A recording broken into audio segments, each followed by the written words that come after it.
Hello and welcome, everyone.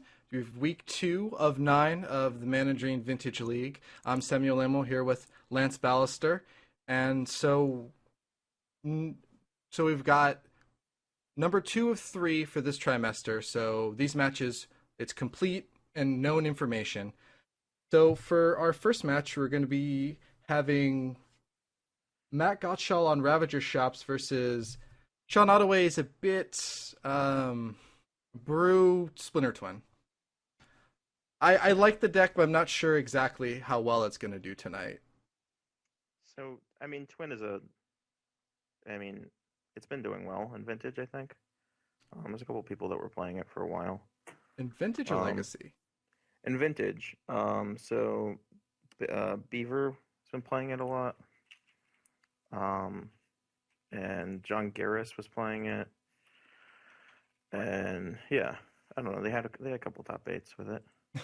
So, I mean, not a big name deck, but it's there. It I can see it being well positioned because 4 toughness is pretty good whenever it's running around with lightning bolts, but if your opponent has a Triskelion with 4 counters on it, not really the best you can do against it. Yeah, but that means they had a Ravager and a Triskelion, and it's mainly a Gush deck. So the kill is yes, Splinter Twin, but it's mainly a Gush deck that just happens to have this combo finish. So they grind you out with card advantage and kill your stuff, and then they drop this 1/4 that's kind of hard to deal with, and slap a Splinter Twin on their turn. So you never really get a sorcery speed chance of dealing with. Yeah, that's the plan. Yes, keep going. So and after sideboard, this sideboard probably doesn't offer very much for the matchup. But I don't know. I think it's gonna be an interesting match. I think Sean kind of got screwed last week because he really was not even in either of those games, and he still had an out where he could have top decked a Splinter Twin and still won and forced it to a game 3 on that game 2. Although game 1 he just got buried by Library of Alexandria, but that's kind of the blue mirror for you. Just how do you want to kill your opponent? Yeah, it just happens sometimes, I guess. Yeah, his sideboard is it's 2 Pulverize, 3 Hercules Recall, right?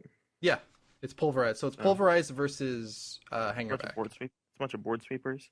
I mean, Hercules. He's 3 Hercules. That's It's true. really Yeah. good against Hangerback. Less good against Triskelion, but um, yeah, it's good against Hangerback and Ravager. Yeah, so that's a lot of people are saying Sean has the advantage because of his sideboard. I don't know. I think it's gonna be an interesting match. It's probably gonna go to 3 games most likely, but I don't know. It's one of those I really need to see how it goes. How Sean's sideboards. I do like Sean's main deck sudden shocks.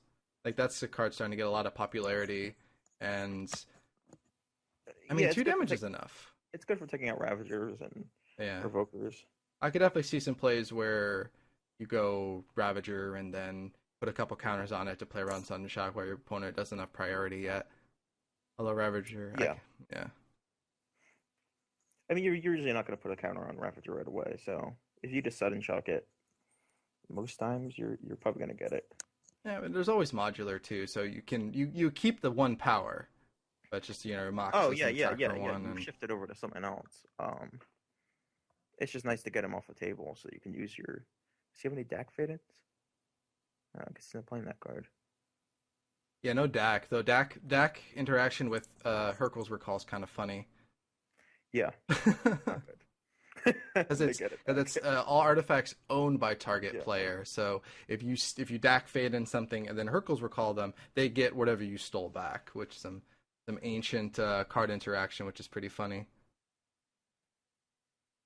So for the second match, it's going to be Josh versus Brian, and that's Tezzerator versus 4 color Bant Splash Red. You wanted to call it? I'm not sure.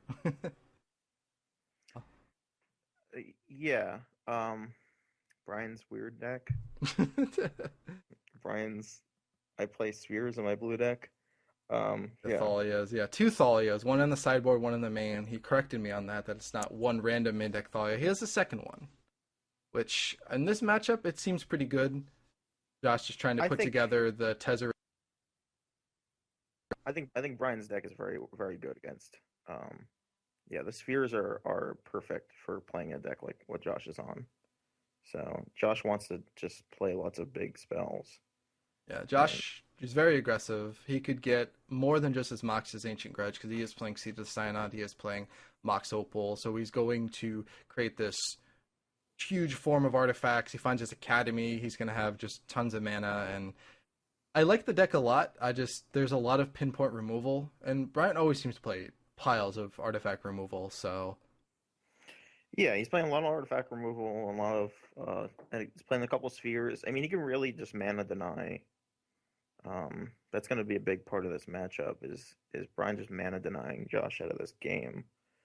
Um, Other than that, if there's not mana denial going on, then then you have the card advantage war between the two of them.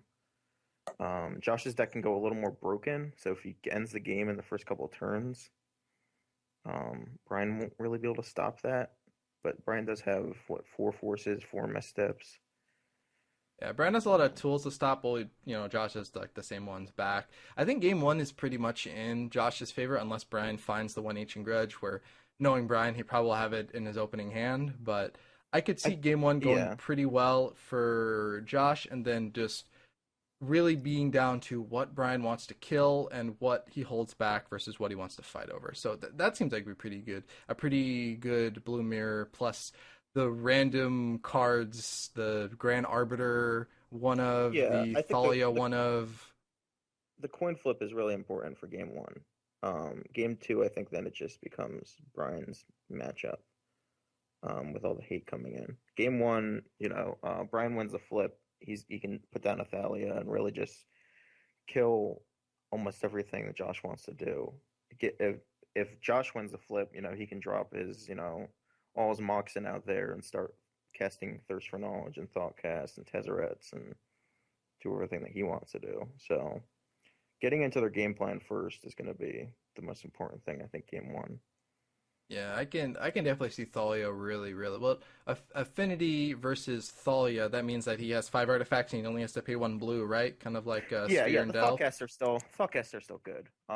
The Thirsts become 4 mana. The Tezzerets become 6. Stuff like that is, your Moxen don't generate mana when you first play them. Um, it's just a tempo thing versus Brian, who's then playing some random suit of singleton creatures and planeswalkers. I think he'd be mad at us calling it random. Rich Shea last week said that Brian Kelly plays EDH in uh, vintage, so uh, that's I probably the love best way to put it. I love making fun of him for his for his weird deck lists, but I mean, at the same time, they're awesome. I mean, I remember discussing Sylvan Library with him. 'Cause we're in like the same, I guess, kind of like playtest group, and we were discussing Sylvan Library with him like almost a year ago. Then obviously he took it to champs, so um, I mean, he Sylvan he wanted a Sylvan fifth Library's a fifth Sylvan Library's enchantment that been costs one a in pretty green. amazing card. I, well, we were just talking about it in general, like just like a draw engine. We're like, he's like throwing it out there. He's like, how about Sylvan Library? And I'm like, yeah, that seems pretty good. You draw 3 cards right away, right? It's like suspend 1 ancestral recall. That's not misstepable. And then you get extra value from it afterward. So it's played It's really well for him. top that doesn't get null rotted. It works well with Right. fetches. You can always just take the cards. I definitely wouldn't activate it with a Chains of Mephistopheles in play, but No, that's no, probably the just only downside to it. Yeah. It's nice to have a top that can't get null rotted. I think that's a pretty big thing. And his list today only has one, but there's some lists doing two, which I do agree with too. You don't want to see it as much as you want to see it, if that makes sense, because it doesn't do anything in multiples. You want to see the first one. The second one is, well, put back with Sylvan Library, and then you crack a fetch land and shuffle it away. So that's definitely a matchup that's going to go down to drawing your sideboard cards and playing your thing well. So that I think that one should be kind of draw dependent, but what they do with their draws, I think, will be pretty exciting. So it looks like we're going yeah, to see yeah. easy game one, and games two and three will be pretty hard fought. Even if it goes to you, what if he just draws the nuts and Time Vault keys him turn one? Like, it could happen. Oh yeah, yeah. Volkey is that's what Volkey does. Um, just wins random games, and you can't really do anything about it. And then so we have Mickey versus Matt. So that is Terra Nova Shops versus Salvager's Oath. It's not Dragon Lord Salvager's Oath instead of a Dragon Lord. I blanked on the name. He's gonna get mad. Dramoka. Instead of Dragon Lord Dramoka, he plays the second Salvager. And he's Right. a little more all in on the I combo. mean, I think Dromoka is better than the second Salvagers personally, but I mean, the second Salvagers, I guess, it gives them more consistency post board, but sadly, that consistency is going to get killed by Null Rod. Yeah, Null Rod. It's a fight over Null Rod is was what this game is. It's a fight over Null Rod, and he has to deal with spheres, and it's he basically. I think when the first Oath activation happens, game one, he's gonna really hope for his Gristle Band. Then he could probably win. But if he gets a Salvagers, it's probably not the best for him. Yeah, yeah, and it'll be interesting to see how Mickey boards in this matchup because I'm not sure if the four cages all come in, and I'm not sure what comes out. I guess like, does he take out dismembers? Does he take out revokers? Dismember seems like a pretty easy removal because having 8 cards against Salvagers isn't the best, but having 4 cards against Salvagers is pretty good. I definitely agree with that. And I think you bring in all the cages because I think his plan after boards becomes Gristlebrand and Sphinx of the Stillwind. I don't think he's going to want to fight through Null Rod for his infinite combo. Otherwise, he's just Yeah, summoning up that's fair. stupid 2/4s that don't even trade with Lodestone Golem. Yeah, so then it become, I guess, then all right. So then if he boards like that, I mean, it also depends how he wants to play it. So if he's going to bring in all his cages, or if he's definitely going to want to try to fight over the, so I guess it depends a little bit on what Matt's doing and then what's Mickey's doing. So Yeah. Mickey has these clones because the metamorphs and the sculpting steels can really Oh yeah, Sculpting just Steel on spin. Sphinx. I didn't even Yeah, realize that. That's actually that's really crazy. I didn't because you can't no it's blue. Never mind. Yeah. So he has all extra clones for the Sphinx. I think it'll be quick and regardless of which side wins. I think those would be pretty quick games. Those would be really exciting. yeah. Then No, they'll be slow. They'll be long. Most of these matchups tonight should be fairly interesting in terms of what actually ends up happening. I we don't only think have any of them. one blue versus blue. Yeah, we don't really have any true mirrors going on. We have blue versus blue, but it's Brian Kelly deck versus As versus the Tesserator. versus a Monastery Mentor Tesserator deck, which I don't think is. I mean, Josh's deck is pretty original too. I think. It's a bit dated, but it doesn't mean that it's bad. Like being able to play Four Thirst again is pretty awesome, and that just revives the Yeah. deck. So not really dated as much as something people haven't really explored, and it can still do broken things. That's one Well, thing. he threw Monk into this deck, so I mean, I guess it's normal. The Tesserator is a deck with four Thoughtcast, but then I think his new invention is the mentors in there, and the mentors can really, I guess, change the matchup maybe. That's Plan C because Plan A is Vault. Plan B is animate all my guys with Tezzeret. Plan C is win with the Mentor. I think mentor is probably Plan B. Plan Plan A B. is probably Vault Key. Plan B is mentor, and Plan C would be animate with Tezzeret. But I don't know. I mean, it probably also depends on the game. Tezzeret is a quick alt. People really don't give it enough credit. He has a quick alt. He is Oh just yeah, yeah. booming there. He has to cost. I mean, there's also blockers. That's part of the problem with that ultimate. Yeah, that's true. So they have a couple blockers to throw in the way. It doesn't really work. There's blockers in Vintage now. What the heck's going on? That stupid Pyromancer card, that stupid Mentor card. Everyone's just supposed to have 2 creatures. Just a Darksteel Colossus and a Snapcaster Mage, right? That's what it's supposed to Yeah, be? yeah, yeah. I'm sorry, Blightsteel Colossus. I'm dating No, myself you're now. supposed to run. You're supposed to run four bobs so you can flip it Right, for so you could flip 11. four bobs and it's So you can take some lava axes to the face. that'd be 2 Lava Axe plus a Searing Spear. Plus an extra one on the top. And then, so the fourth match is going to be Delver. It's just America, Jeskai. I know everyone hates the wedge names, but everyone loves the shard names, which I think is a bit interesting. That I hate everyone all the names, but hate all of them. I like American. American is what I would call it. America Red, white, and Delver. blue.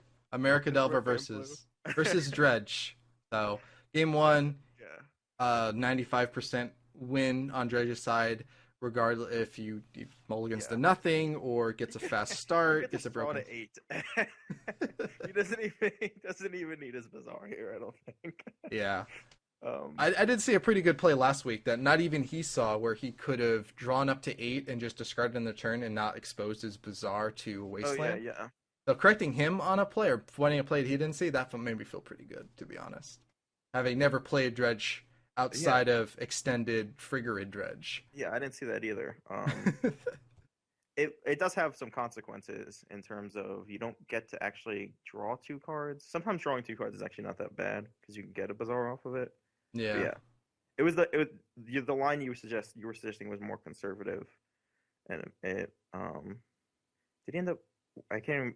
Was that game 1? Yeah, that was the game. Yeah, That was yeah, game yeah. That was the two. game he ended up or that was game 2. That was Okay, game so two. he did Yeah. end up winning Yeah, anyway, I he won. guess. He won anyway, but he could have started dredging a lot earlier. And Yeah, realizing, looking back at Mickey's deck list, like he had crypts in there. He just never drew yeah, them. He just drew yeah, 3 tabernacles every game, and they just legendary status on that laughed at him.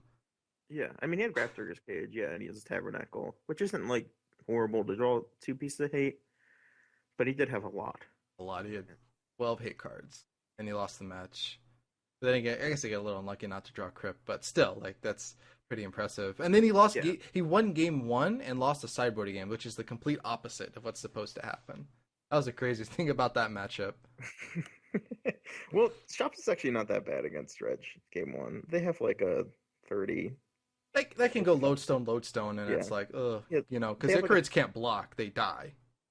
oh yeah, yeah. Your only blockers in Arkham and tokens. So, um, a lot of lodestones and a wasteland. It usually involves wasteland and then Usually a bunch involves of wasteland. stuff. Yeah. So for the Delver, he's got 7 cards. He's got 4 priest and 3 rest in peace. Yeah. So Rip is the really good one here. Um, he is over prepared for Containment Priest, I believe. Well, Containment Priest does double duty. It stops Oath and it stops Yeah, yeah. Dredge. It's I'm just it's saying. like Cage where it's Yeah, double I'm duty. just saying. Sullivan's deck list is very well designed to kill that. Yes. I mean, I guess it does have a few answers for the rest in peace too. Yeah, So he's he's got got West Mares four and four Barbrings, 3 Westmares, and 4 Serenities to bring in. So he's not going to bring in his Ingot Chewers because there's no cages or any or needles or anything to blow up really, right. Yeah. which actually is good for Sullivan because that means he gets to leave in more of his game plan there. Yeah. So I mean, if he drops Containment and Rest in Peace, that's always really difficult to beat when both of them are in play because the Rest in Peace stops your Barbarian Ring from working. Oh So now wow, you that's can't a get really the good point. Priest. So then you need to kill the Rest in Peace, and then you need to fill your graveyard. Yeah, it becomes like a big hassle.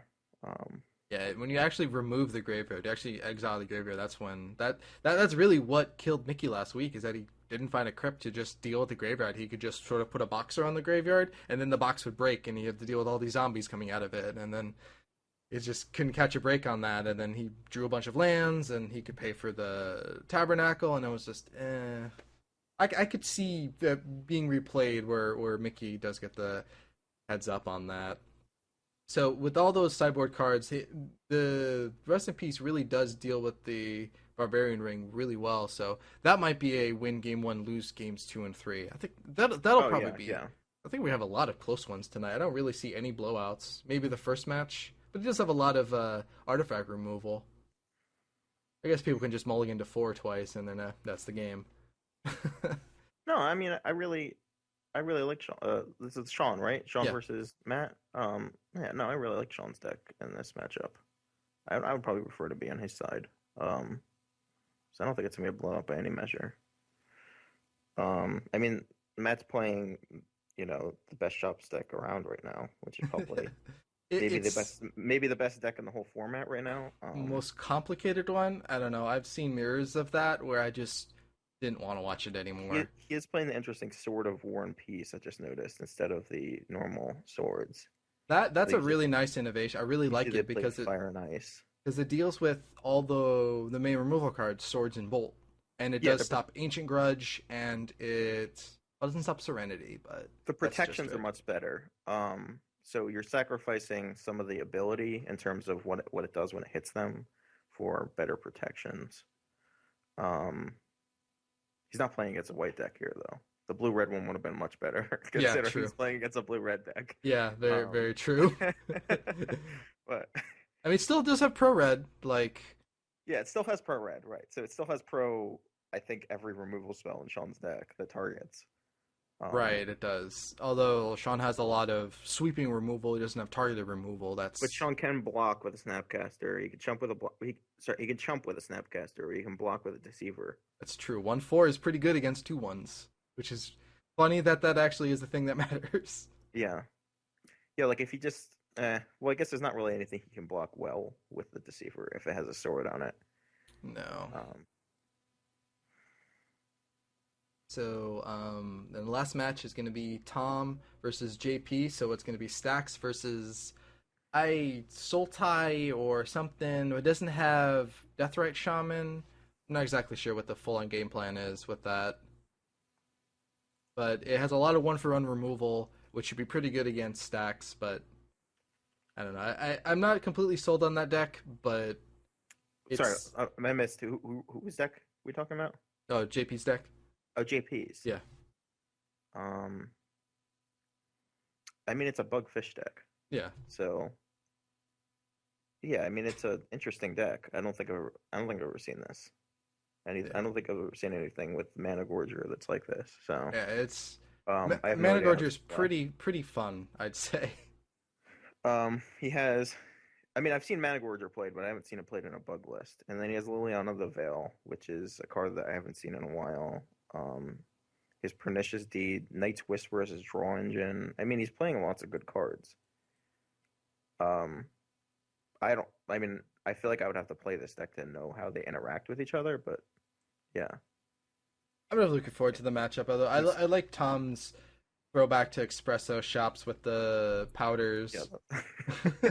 I think he should have yeah. put Bazaar in there too, just so No, he could powder and then play a Bazaar first turn. that is perfect. Hoping your opponent doesn't pay attention to the cards that got exiled. You just mush them to the top and put the serum powder on top, and then just go carry on. You keep your hand with bizarre triple powder, and you just draw two cards and pitch all three powders, and they think you're on dredge, and they're like, "Ah, screw this, I scoop." I can't tell you how many people have scooped to me when I just play a bizarre. I'm like, okay, and they're like, "Scoop, we'll go to game two." I'm like, "You don't even want to see like how I'm gonna kill you?" They're like, "No, I don't need to see it." I'm like, I've "All right, seen well, that's your loss because I I've don't even play normal dredge." I've seen the zombies. I know what they do. I don't need to be attacked with 65 Icarids to know what it's I like mean, to be attacked with all of them. yeah, but I don't play Icarid. I don't. I, I played Force. I play Force of Will in some of my versions and stuff, and like so they don't see that, and then it's just funny.